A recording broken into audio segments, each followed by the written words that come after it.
Ons lees uit Psalm 139 vers 23 tot 24.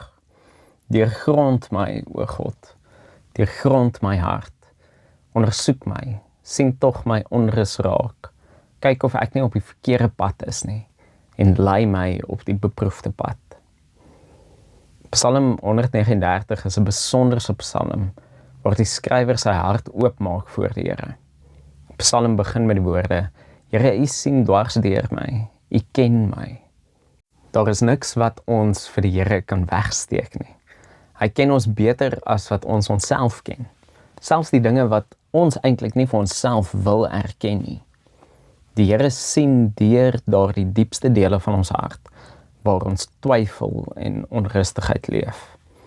Daarom het die psalmskrywer ook die vrymoedigheid om die onrustigheid van sy hart te erken. Dit is ook 'n uitnodiging vir ons om dieselfde te doen. Waaroor is jy vandag onrustig? Wat dra jy in jou hart? Die psalmdigter beleef ook dat die dinge wat in ons harte leef, die dinge waarvan ons oortuig is in ons diepste wese, nie altyd van die Here afkom nie. Vers 24 is 'n opregte gebed, een wat ons eintlik daagliks kan bid.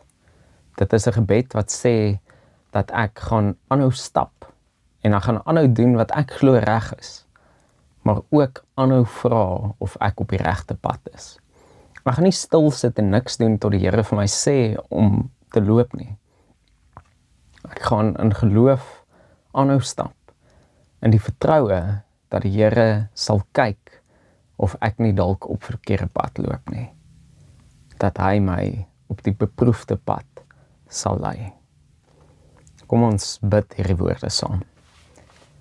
Deurgrond my, o God, deurgrond my hart, ondersoek my, sien tog my onrus raak, kyk of ek nie op die verkeerde pad is nie, en lei my op die beproefde pad. Amen.